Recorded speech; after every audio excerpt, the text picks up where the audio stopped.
All right. Hello, everyone. As people are coming in, I have a few remarks to give. My name is Katie Vaughn, and I am the Hal F. and Barbara Bugner Higginbotham University Librarian for Washington and Lee University. And I want to welcome you to our second webinar celebrating the University Library's 250th birthday. Today's webinar is The Case for Slow Looking in the Digital Information Age, Lessons from Libraryland. It's presented by alumna Dana Statton Thompson, class of '09. I do have a few introductory comments that I want to make before I hand things over to Dana. So as you come into the room, if you'd like to introduce yourself in the chat, we would love to see who is here and why this topic is of interest to you. Throughout 2026, the University Library at WNL is celebrating our semi-quincentennial, our 250th birthday, which we date to the March 1776 purchase of the first library for the newly renamed Liberty Hall Academy. Liberty Hall became Washington College after a gift from George Washington, and then eventually became Washington and Lee University. This year, we are hosting parties, on-campus and online talks, exhibits, and also dedicated collections all throughout the year. If you're interested in seeing the full list of all the different celebratory activities that we're doing, I encourage you to go to our webpage for the 250th, and I am plonking that link into the chat right now. A year-long celebration is not possible without the support of all of our different types of friends, including the donor members of the Friends of the Library who are financially supporting all of our programming. We happen to be holding our online spring meeting of the Friends tomorrow at 2 p.m. Eastern Time. So if you're interested in finding out more about the Friends and about what the University Library has been up to this year, in addition to celebrating our birthday, you are welcome to attend. You do not have to be a friend of the library to join. We assume everyone who comes is a lowercase friend. I am going to put the link with more information about the Friends into the chat as well. Our Friends page has details about the group, how to join, and also the link for tomorrow's meeting, which will be on Zoom. Note that new and returning members this year get a commemorative t-shirt or tote bag with the fabulous logo that the University Communications designed for us this year. So let me grab that link and put that in the chat as well.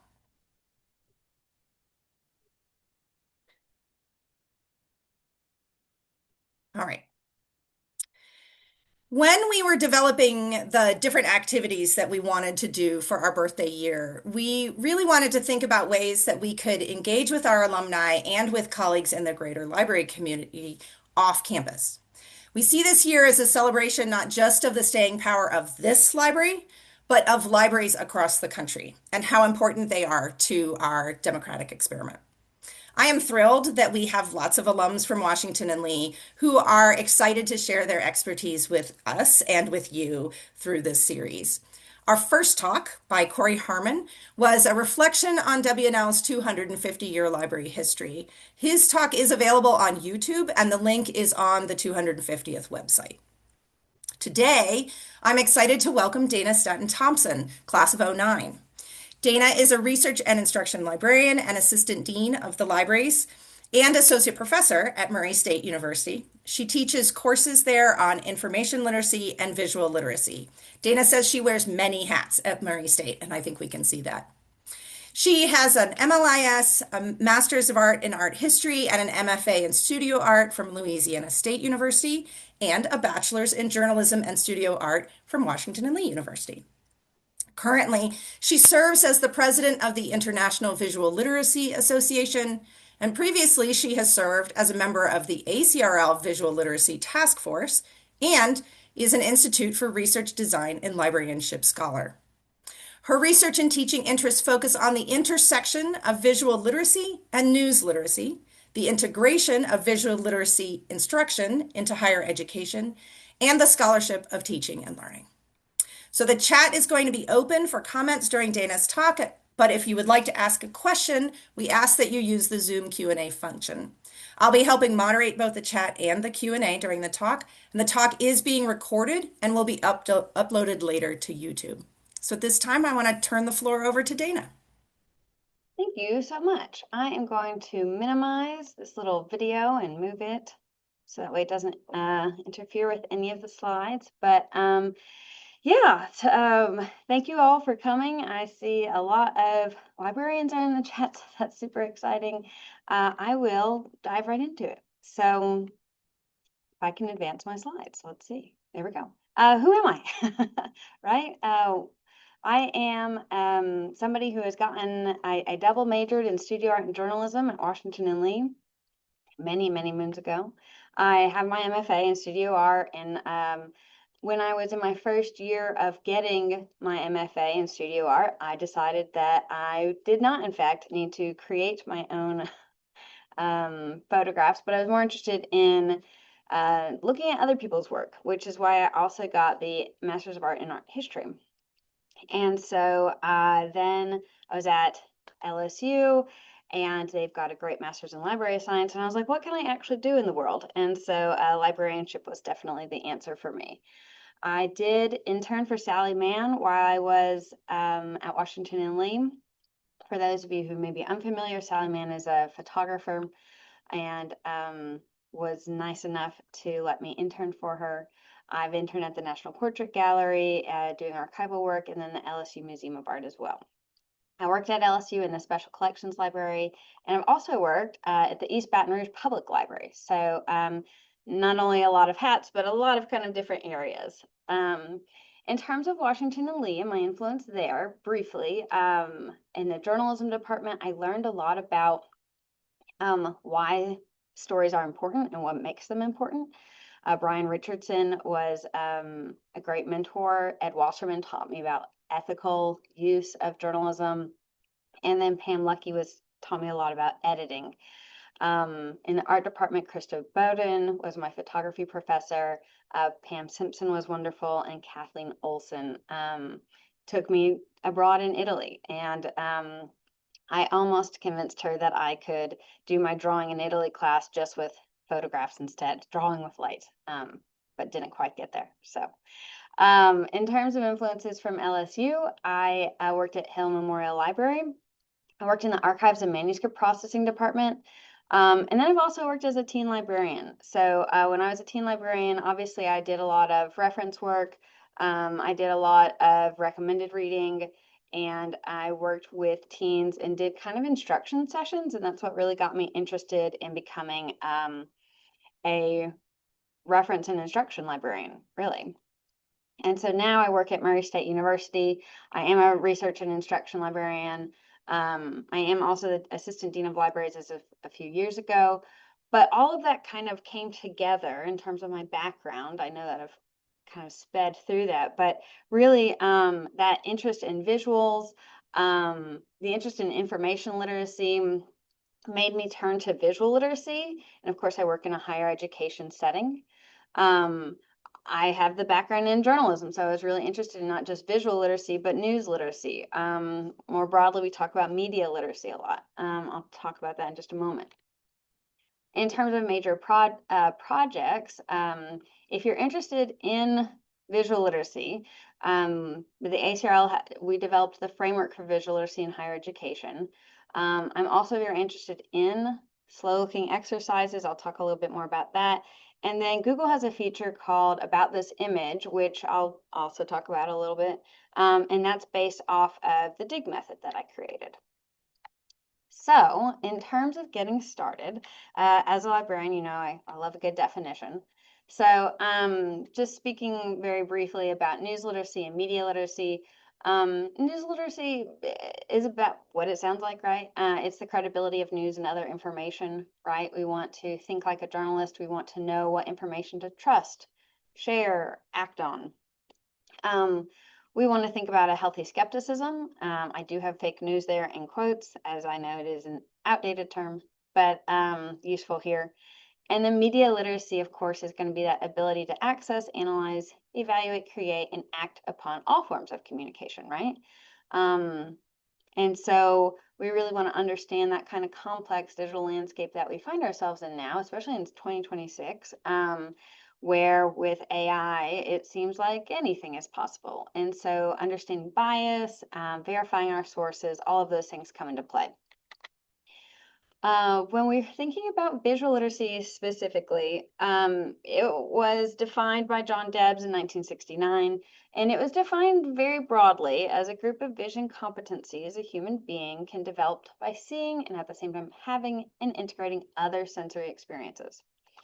That definition has been broadened somewhat to these kind of 5 pillars of visual literacy, involving visual language, visual thinking, visual learning, perception, and communication.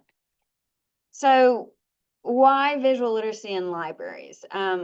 What's the important aspect of why libraries, what role have they played? Libraries were kind of instrumental in visual literacy in a lot of ways. Building off of the information literacy competency standards developed in the early 2000s, the Association for College of Research Libraries developed the visual literacy competency standards, right? It was a companion document. And the companion document stated that visual literacy is a set of abilities that enables an individual to effectively find, interpret, evaluate, use, and create images in visual media.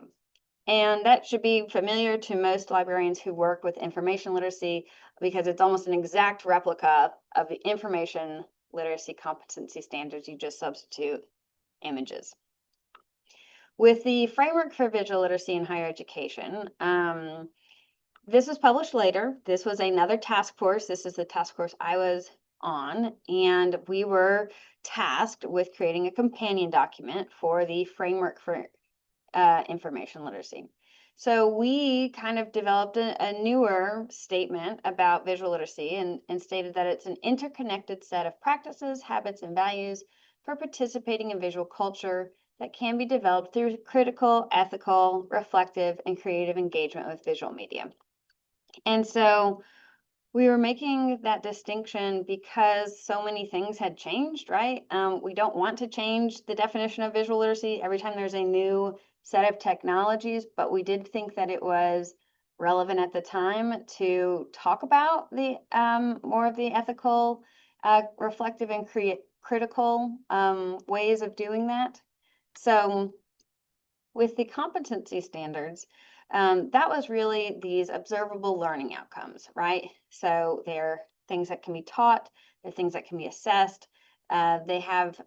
We can have measurable improvements in student visual literacy.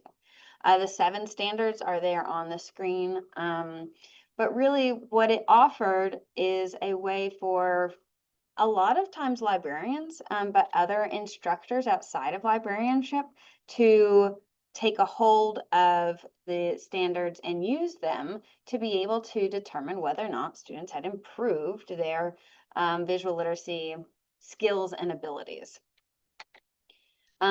When we have the framework instead, we really wanted to, we did it in a slightly different way. So instead of things that are observable, learning outcomes, we thought about more about dispositions and habits of mind.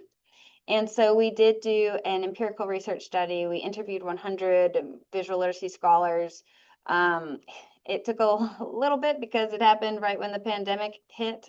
We had started it in 2019, and we had to do email interviews, which is an interesting way of conducting qualitative research. But we did come up with 4 themes, and we noted that learners participate in a changing visual information landscape, that they perceive visuals as communicating information, they practice visual discernment and criticality, and pursue social justice through visual practice. So my work has always really centered on that 3rd theme, this visual discernment and criticality, and that's what I'm going to talk to you guys a little bit more about today. There are several books that go along with this. The first is Unframing the Visual. So this was edited by Maggie Murphy, who is our main editor, and then several of us who are also on that task force contributed as editors. There are 24 chapters. If you are here and you're a librarian, I've noted there's a lot of folks who are in libraries.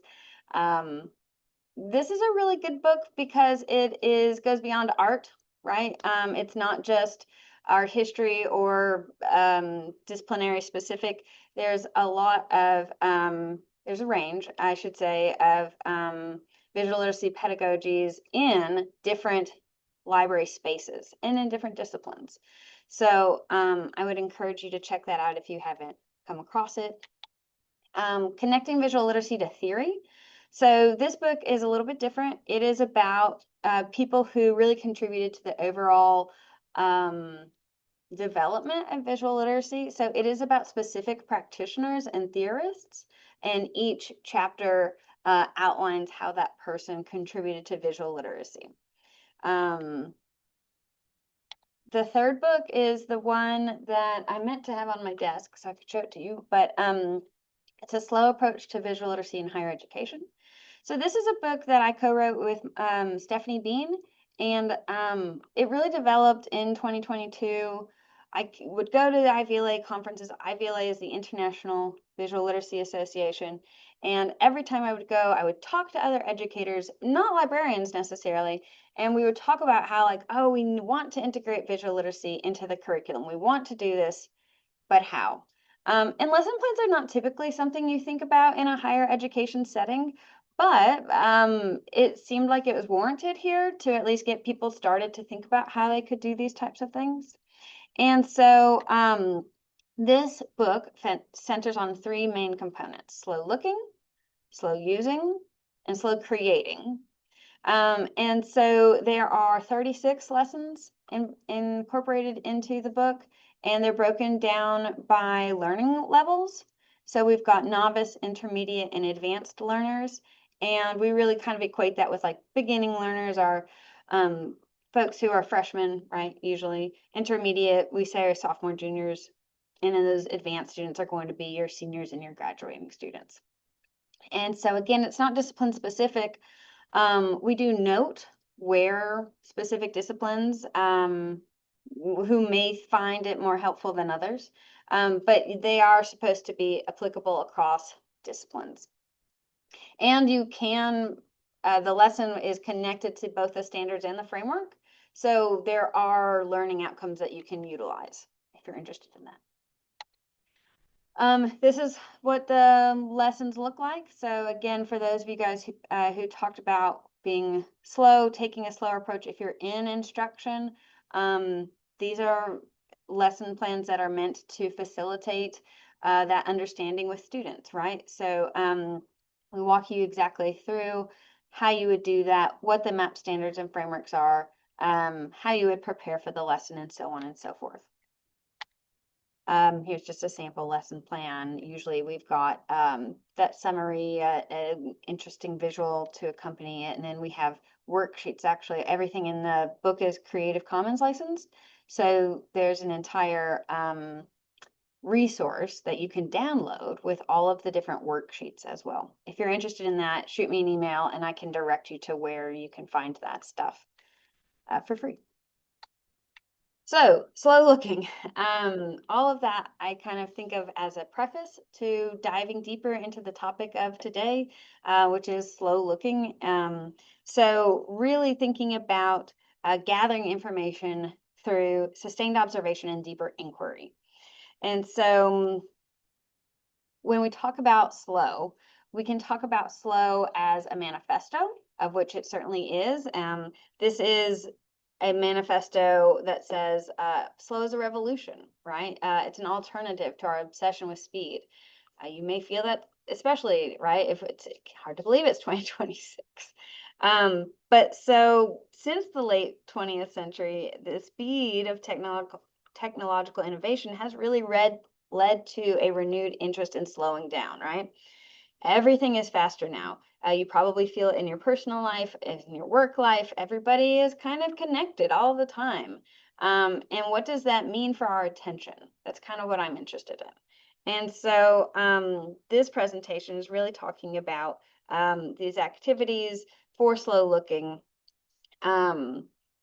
that lead to hopefully a deeper inquiry process, a deeper understanding, and almost a better mindset, right? If we can think about things more slowly, perhaps it's not as stressful in a lot of ways. Some people have connected slow looking to mindfulness. that is certainly an avenue. It doesn't have to be connected to mindfulness, but it definitely doesn't hurt anything. So where do we kind of conceptualize slow looking? Where does this come to us from? There definitely was a slow movement. It started in the 1980s, actually, with food in Italy. McDonald's had tried to move into Italy, and the Italians were not having it. So there's a slow eating movement. As this movement kind of moved and progressed, it made its way into education. Sherry Tishman is an educator at Harvard, and she talks about slow looking, focusing on the learner. And she notes that these experiences can happen in formal or informal environments. So she writes that slow looking is a form of active cognition with an intrinsically rewarding feedback loop. She says the more you look, the more you see, the more you see, the more engaged you become. What's really interesting is that Henry David Thoreau also said something very similar in his book Walden about the more you look, the more you see, but also talked about the way that you look is important. So the exercises themselves, how and why would you consider these slow looking exercises? Well, they are based off of evidence, and they are really handy kind of to have in your back pocket, right? As something to know about. So we've got the visual thinking strategies. If you work in museums or in art libraries, you're probably familiar with this. The New York Times, what's going on in this picture, is actually based off of the visual thinking strategies. And then we've got the digital image guide, the DIG method, which is something I developed, and then Google's About This image. So what are these exercises? They're structured around reflection and observation. They each contain a series of questions to use with participants. Something I'm not going to talk about today, but maybe if you're particularly interested in questions, is the question formulation technique. You can look that up as well. But so during these exercises, participants are encouraged to examine your assumptions, suspend your judgment, think critically, increase your resilience, and discover your interests and values. So why should you use slow looking? So it is evidence-based. Educators practice these techniques, or educators who have practiced these techniques remark that learners exhibit more curiosity. They have a better threshold for critical inquiry. A lot of the times they seem more empowered and more engaged in their learning, which is really important.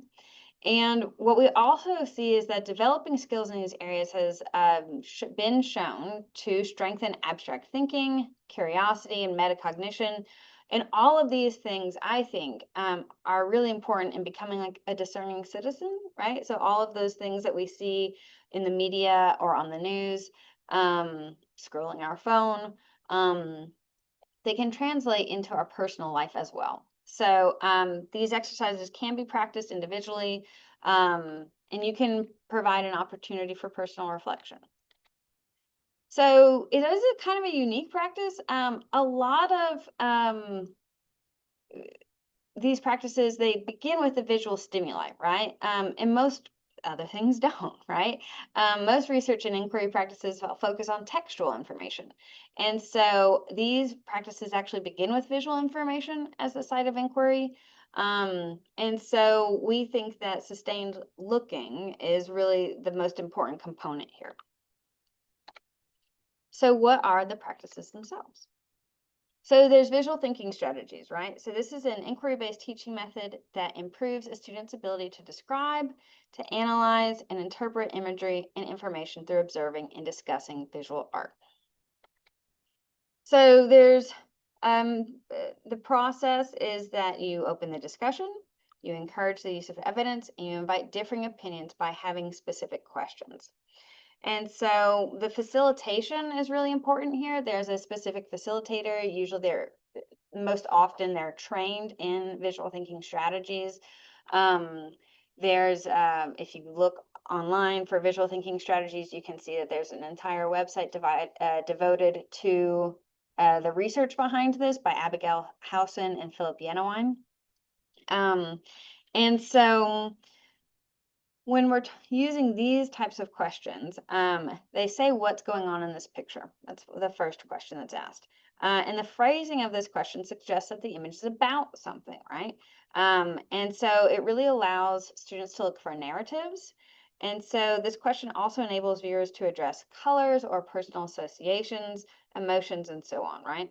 And then we really want to encourage the use of evidence of what do you see that makes you say that, right? So a lot of the times, this is where that kind of crux, the students, it's the hump that makes them kind of get over maybe their free associations, because now they have to actually say why they think that, right? So they've got to support their opinions, they've got to ground their interpretations in concrete visual data. And so the phrasing is important, that. And then we have what more can you find? Returning to the image, right? It's part of that slow component. Most museum goers, and I am guilty of this as well, most museum goers will stand in front of a work of art for less than 20 seconds before they move on to the next thing.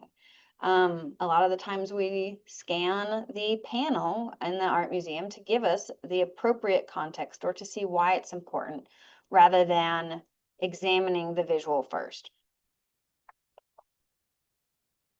So, for example, this image is one that I typically use with my students when I am talking to an art history class and I introduce them to this topic. And so if you know it, you can pop it into the chat. But this figure is actually called The Drinkers. It's by Vincent van Gogh. It was painted in 1890. But without that context, you may have known it was Vincent van Gogh. His style is fairly well known, I would say, at the very least.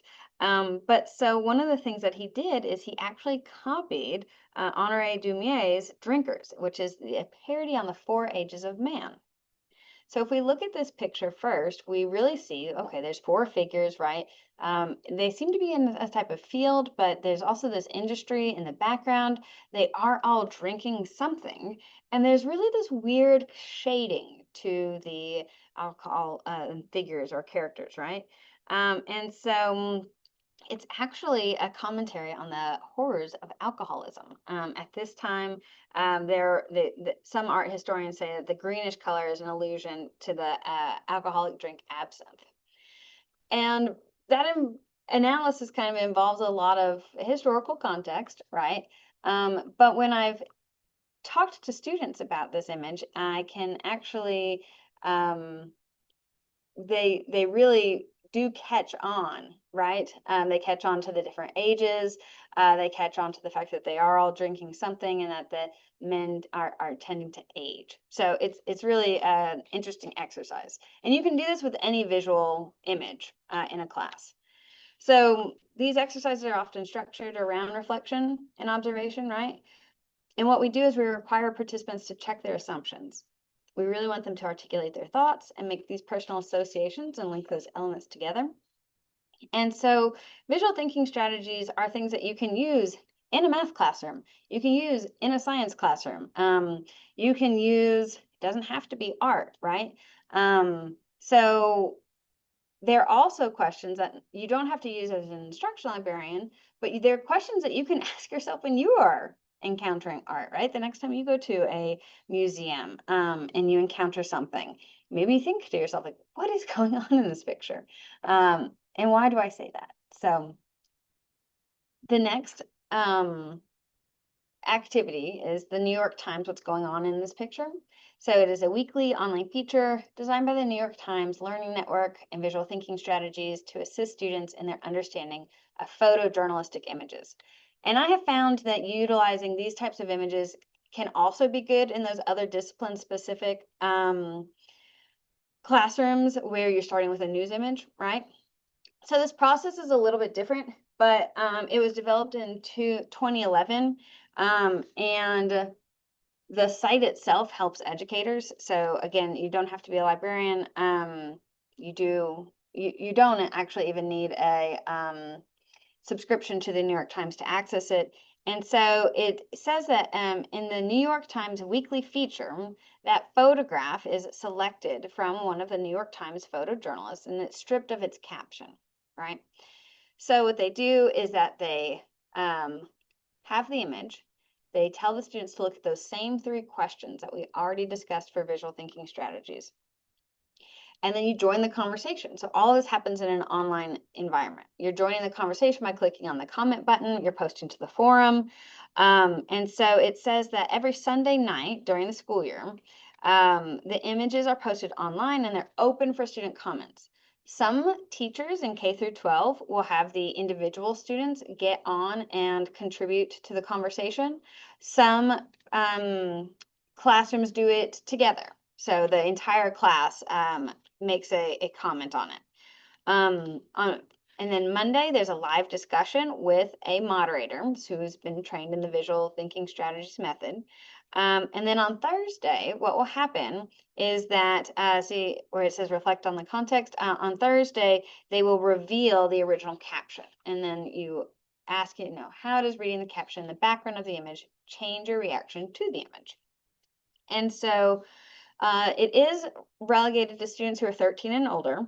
And so all the comments are moderated, and they are made public. So for example, this image is one that my students gravitated to. And I think it's because it is very striking. And so here, you can lead through the same 3 questions. But we see something that's probably about the Chinese New Year, right? We see a small child who looks vaguely concerned. We see that there are other people, maybe they're in a restaurant setting. And so when we take a look, here's the commentary that the students responded with. So you'll see a classroom is noted, a specific person, Jolene, a high school student, and they note what they're seeing, right? I see a baby sitting at a table. The baby's looking at the colorful dragon that's very close to her face, right? There's a family. People are recording it, right? So they're talking about the phones that are involved. The people's attention, right? They're talking about, we see the word pizza, so we assume it's an English-speaking country, and so on and so forth. And so the actual title of this image is Revelers Welcome Year of the Horse with Fireworks and Feasts. And this was published on February 17th in 2026. And so it was about how billions of people are welcoming the Lunar New Year. And then the original caption is, a child in Liverpool, England, witnessed a dragon dance during a Lunar New Year procession. And then it tells you who the photographer is, and it gives you more information about the actual article. So that's just another tool that can be really interesting to use. And then Alicia Barber notes in the chat that there is data visualization as well, with what's going on in this graph series, which is really cool too. The next method is the digital image guide method. I developed this method back in 2018 because I thought about that same gap, right? There was a need for visual pedagogies in the university classroom. And so I really wanted students to be able to have a technique to use to critically read images. And I'll speak to that briefly. One of the things that I did as a librarian is I was very familiar with the CRAP test, the radar test, right? With the SIFT method. I think that came out a little bit later, but and all of these things that talked about investigating visual information. But as a librarian, I was like, well, we also have visual information that is worthy of investigation as well. And so I thought of that acronym, like the DIG method, digital image guide. I wanted to come up with something pithy. And so I looked online, as every good librarian does. I did my research. I tried to find an evaluation tool for visual images, and there wasn't one. It's not to say that one doesn't exist anywhere else in the world.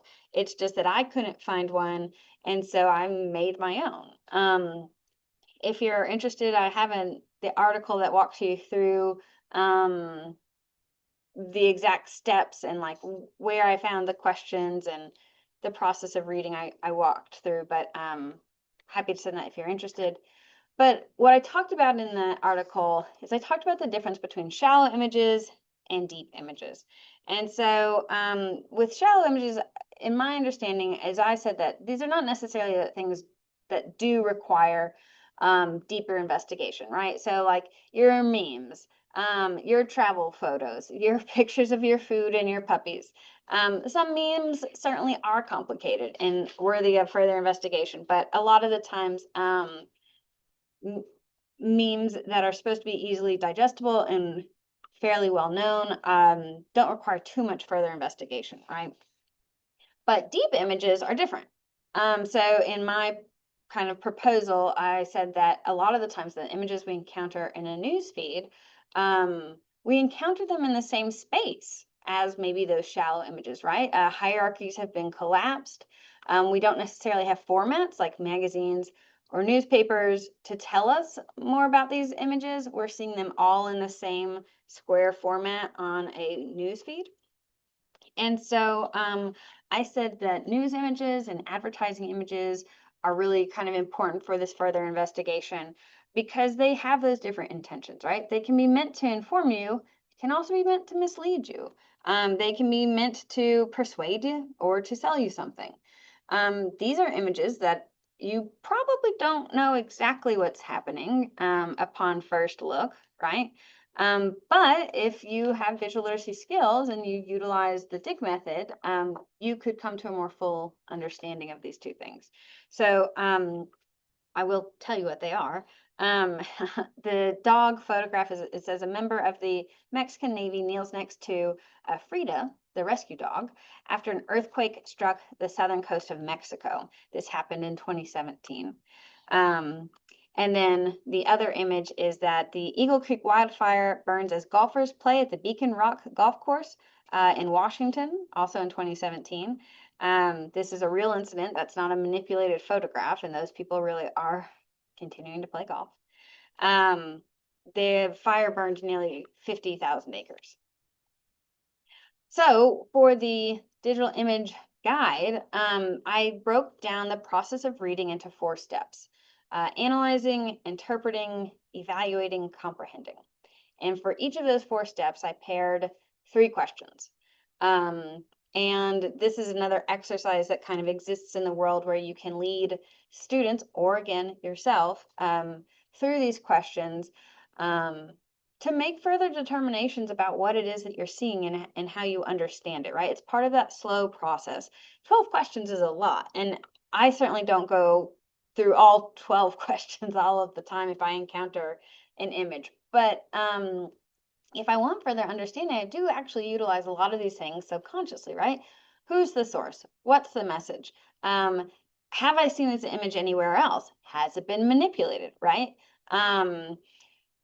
And I think about how the image makes me feel as well, because if it's supposed to elicit a reaction, why is it supposed to elicit a reaction? To determine what the purpose of the image is. So the image that I use a lot is this image by Dorothea Lange, Migrant Mother, published in 1963. One of the things that students who study journalism may be familiar with this particular image. However, what they usually haven't seen is the back. This is a print that had been framed, and obviously the negatives belong to the Library of Congress. But so this is one of the things that gives us some additional context about this particular piece of art, right? And so, or documentary photography, or whichever way you're kind of discussing it. But so it may be that this is the image that you're more interested in discussing with your students, right? Like, how is the mother looking? The children look dirty, right? Talking about the Dust Bowl. You can bring in history to this. You can bring in economics. There's a lot of different ways you can go here. But then adding to that is this handwriting, right? You know, camp of migratory pea pickers. It tells you that it's happening in San Luis Obispo County. I probably mispronounced that. And so we can kind of see where it's been hung up before and what's been on it and that kind of thing. The last thing I'll talk to you today about is the Google's About This Image. So this Google's About This Image, this is something you can use all the time. It helps to verify image authenticity and context because it can show where the image was first seen by Google, where it was first indexed, how it's used online, and whether or not it was AI generated. And so it is available via Google Lens or clicking on the three dots of an image, and it helps detect manipulated or misleading photos using metadata. So the history and the origins, it tracks when Google first indexed the image. It shows how other websites and news sources use the image. And then it can identify AI, but only Google AI. Google's DeepMind, synth watermarks, if it's produced by different AI, it's not as likely to be identified, but it is a start. So how do you actually see this? I'll show you, there's a little video real quick, but you can go to Google Images, right, with the three dots. On Google Lens, you can tap the lens icon bar. You can upload a photo and swipe up. You can search it on an Android and then also on the Chrome browser. So this is what it looks like.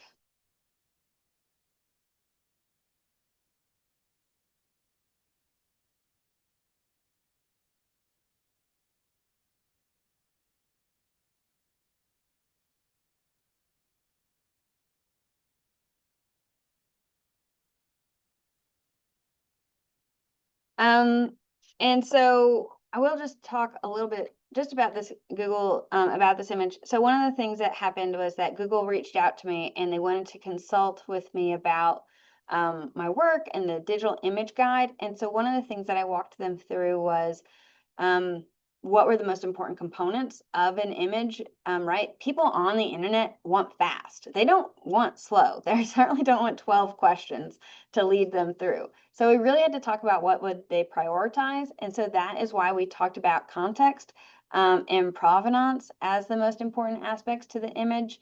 But I am happy to answer any questions you guys might have about that tool or how to use it. So I know that video is kind of quick. And to wrap it up, visual literacy and the digital information age, right? There's a lot happening these days, especially with AI, right? We've got increasing access to internet connectivity. We've got artificial intelligence. There's a lot of ethical questions about what's happening. Where did the data come from? Whose images got scraped, right? Let alone copyright. And so there's a lot to consider when we're trying to incorporate these slow movement principles into our daily practice. I think that specifically utilizing some things like this or having them at the forefront of your consciousness, in integrating them into your teaching, if that's what you do, you can make those stronger connections, right? You can have form communities. You can have critical engagement as a citizen, right? And I think that's really important, especially with everything that's happening in the world. And so I really think that it is about developing dispositions of mind. And it seems like there's an obvious need for this type of thing. So as you encounter that information on a daily basis, as you're looking at visuals, almost really kind of nonstop as soon as you're opening up a social media feed, just being more aware of what you're seeing, why you're seeing it, who's showing it to you, and why they're doing that. As Claire Bowen notes, we can practice slow looking anywhere, on any object, at any location, wherever we are. It certainly doesn't have to be in a museum, and it doesn't need to be art. Here are my works cited, and I also have image credits. I can stop sharing now. I think that's all I have, yes. Thank you so much, Dana. This was really interesting, and I am thinking a lot about reflective practice and about the ways that we just encounter the world as humans and not necessarily as librarians or professionals as well. And I am thinking about things even like the logo for the 250th, which has a lot of details to it that the designers informed me about but I don't actually think about very often. And so I think that's a really interesting thing. We had two comments in the chat that were lovely, that were additional resources for people to think about. One was a story about directed looking in the sciences that involved, I believe, Louis Agassiz at Harvard, who was a famous naturalist, and wanted people to slow down and look at things. And then also the New York Times is what's going on in this graph series, which is similar to the New York Times, what's going on in this image series, I think, to help people understand that that data literacy piece of visual literacy too. We do have a few questions, and so I want to remind people that please, if you've got things that you'd like to ask or comment on, the Q&A is open. The chat is also open. The first one is from Mandy. She says, like you said, most people don't want slow in their online spaces, even if it helps improve their search habits. How can we change the students' dispositions so that they are more motivated to move slowly? Well, I don't want anyone to be like fear mongering, right? But I do think it kind of helps. Like when I talk to my students, I teach a visual communication class, and when I talk to my students more about like, I mean, I wouldn't call it like an existential threat, but it's something that they already know, right? Like I kind of tap into the things that they're already aware of, like, wow, I'm spending more time than I want to on my phone, or wow, I just lost an hour on my phone looking at Snapchat, or um, I didn't do my homework because I was on playing video games or whatever it is. And so I think that kind of having those conversations that are tapping into something that somebody's already feeling can help increase your chances of success. Because I don't think that anybody today would really hear you talk about these things and be like, I don't need that. I think that for a lot of us, there seems to be a real need, and there's a lot of pushback in K through 12 now against screens. There's a report last week about reading scores are down again, and we've pushed so much ed tech into our schools as a panacea, right? It's supposed to make things easier, but what we're seeing is that obviously doesn't deliver, right? We've seen those studies on handwriting versus taking notes on a laptop, right? You retain more information when you write by hand. So I think that like adding some of the evidence, right? And talking to things that they already acknowledge as problems, I think those are the best ways in, and get them talking. Because I think that's what you can then latch on to take the conversation further. Yeah. Yeah. I like that idea. And I like that one of the examples that you gave, that one of the golfers in front of the wildfire. Well, I know when you first put that picture up, I looked at that and I was like, that is not real. Because it looks like an AI Right. manipulated image. Um, and I know that I've gotten very jaded about looking at some of these photos that pop up on my feeds and thinking, oh, well, that can't possibly be true. And yet I also know that we have some amazing photojournalists and photographers in the world who do capture things like a squirrel riding on the back of a bird, or which was the one that kept showing up for me this week, or the wildfire in the background while people still enjoy their hobbies. And so we have a question on this from Fiona, who's asked whether you have developed any practices or exercises that are about AI, for AI literacy in visual literacy. The short answer is yes. The longer answer is there I'm editing a new book. It's we just signed the contract with Routledge a couple of weeks ago, and Congratulations. thank you. It's going to be called the Handbook for Visual Inquiry, Theories and Pedagogies for Visual Literacy, and it has more, you know, I think half of the handbook, I think about 50% of the chapters will be engaging with AI in that way. Um, and there may be another example that I can find for you, by Stephanie Hill. Oh, I'm just opening up screens now. But I may be able to pop one in the chat for you that comes to mind that a friend developed. But so short answer, yes. Longer answer is I can't send you one right now, but there are some coming on the horizon, which I hope helps. Um, Stay tuned then. Yeah. Do you know when the book is supposed to be published? We are going to be, here we go. Um, we are going to be submitting it in October, so it'll be published early next year, Great, maybe. great. So, this is Stephanie Hillis is the librarian. She's at Miami University. She was talking about AI and information literacy, but she also does have visual literacy lessons. I'm spelling her name wrong. Here we are. Her visual literacy and AI lesson plans. So here we go. This is also going to be helpful. I think am I sending it to just the host and panelists or am I sending it to everybody? I will send it to everybody. Okay, I'm sorry. Not a problem. But if you do search for Stephanie with an F, Hillas, visual literacy and AI lesson plans from Miami University, you can find her work as well. There we go. I've put it in the text for everyone. Yeah. One of the, I'm going to tell a random story. I promise everyone this relates to a question that Tara put in.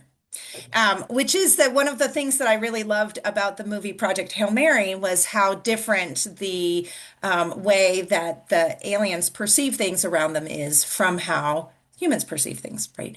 And so Tara has a question here that is about how do you incorporate visual literacy principles into improving image accessibility for screen reader users who are low vision or blind?